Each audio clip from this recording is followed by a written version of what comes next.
Hi friends, ಎಲ್ಲರಿಗೂ ನಮಸ್ಕಾರ. ಹೇಗಿದ್ದೀರಾ ಎಲ್ಲರೂ? ನಾನು ಚೆನ್ನಾಗಿದ್ದೀನಿ ನೋಡಿ. ಇವತ್ತು ಕಾರವಾರದಲ್ಲಿ ನಂದನಗದ್ದ ಏರಿಯಾದಲ್ಲಿ ಒಂದು ದೊಡ್ಡ ಪೈಥಾನ್, ಇಂಡಿಯನ್ ರಾಕ್ ಪೈಥಾನ್ ಇದೆ ಅಂತ ಕಾಲ್ ಬಂತು. ಹೋಗಿ ನೋಡಿದ್ರೆ ಅಲ್ಲಿ ಈ ನೆಲಕ್ಕೆ ಹಾಕೋ ಟೈಲ್ಸ್ ಇದೆಯಲ್ಲ, ಅದರದ್ದು ಹಿಂದ್ಗಡೆ ಅವು ಬಚ್ಚಿಟ್ಕೊಂಡಿತ್ತು. ನೋಡಿ ಎಷ್ಟು ದೊಡ್ಡದಾಗಿದೆ. ಅದು ಎದ್ರುಕೊಂಡು ಅಲ್ಲೇ ಮೂವ್ ಆಗ್ತಾಯಿತ್ತು. ಅದ್ರೊಳಗಡೆ ಫಸ್ಟ್ ಎಲ್ಲ ಸ್ಟಿಕ್ಕಲ್ಲಿ ನಾನು ಎಲ್ಲ ಅದು ಟೈಲ್ಸನ್ನು ತೆಗೆದಾಗ ಅದು ಒಂದು ಕಡೆ ಆ ಕಡೆ ಹೋಗ್ತಾಯಿದ್ದಿದ್ದು, ಹೆಡ್ ಆ ಕಡೆ ಇತ್ತು, ಹೋಗ್ತಾಯಿದ್ದಿದ್ದು ಮತ್ತು ಈ ಕಡೆ ತಿರ್ಕೊಂಡು ಈ ಕಡೆ ಬಂತು. ಇದು ಇಂಡಿಯನ್ ರಾಕ್ ಪೈಥಾನ್ ಎಪ್ಪಾವ್ ಅಂತಾರೆ. ಇದು ತುಂಬ ದೊಡ್ಡದಾಗಿ ವಿಶಾಲವಾಗಿ ಬೆಳೆಯುತ್ತೆ ಮತ್ತು ಇದರಿಂದ ಇದು ಯಾವುದೇ ವಿಷಕಾರಿ ಅಲ್ಲ, ಇದು ನಾನ್ ವೆನಮಸ್ಸು. ಆದರೆ ಇದು ಸಣ್ಣ ಪುಟ್ಟ ಇದು ಹೆಗ್ಗಣ ಮತ್ತು ನಮ್ಮ ಬೆಕ್ಕು, ನಾಯಿ ಮರಿಗಳು ಮತ್ತು ಹಕ್ಕಿಗಳು, ಪಕ್ಷಿ ಅವುಗಳನ್ನು ತಿಂದು ಬದುಕುವಂಥ ಜೀವಿ.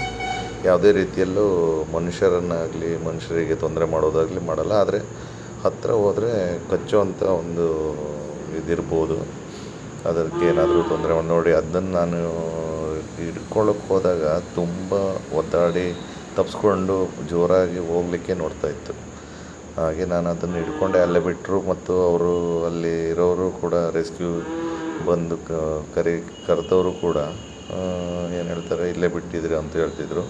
ಅದಕ್ಕೋಸ್ಕರ ಅದನ್ನು ಹಿಡ್ಕೊಂಡು ಹಾಗೆ ಕಾಡಿಗೆ ಬಿಡೋಣ ಅಂತ ಹಿಡ್ಕೊಂಡೆ. ಅದು ನೋಡಿ ಕೈಯೆಲ್ಲ ಸುತ್ತಕೊಂಡು ಸಿಕ್ಕಾಪಟ್ಟೆ ಇದು ಮಾಡ್ತಾಯಿತ್ತು. ತುಂಬ ದೊಡ್ಡದಾಗಿದೆ.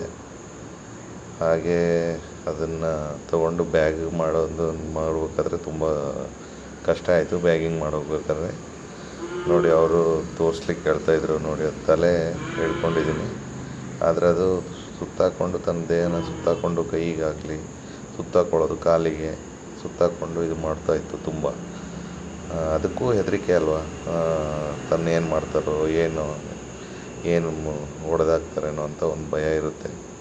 ಆದ್ದರಿಂದ ಯಾವುದೇ ವನ್ಯಜೀವಿಗಳು ಮನುಷ್ಯನಿಗೆ ಏನು ತೊಂದರೆ ಬೇಕಂತ ತೊಂದರೆ ಮಾಡಲ್ಲ.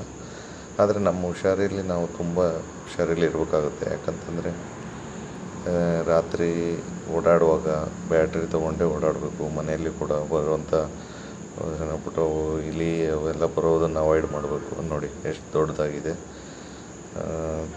ಸುಮಾರು ಒಂದು 10 ಫೂಟ್ ಇರ್ಬೋದು, ಅಷ್ಟು ದೊಡ್ಡದಾಗಿತ್ತು. ನೋಡಿ ತಲೆ ಹಿಡಿದ್ರೆ ಸುಮ್ಮನೆ ಇದೆ, ಏನು ಮಾಡೋಕ್ಕಾಗಲ್ಲ ಅದಕ್ಕೆ. ಈಗ ಅದನ್ನು ಬ್ಯಾಗಿಂಗ್ ಮಾಡಿ ತೊಗೊಂಡೋಗಿ ಕಾಡಿಗೆ ಬಿಡ್ತೀನಿ.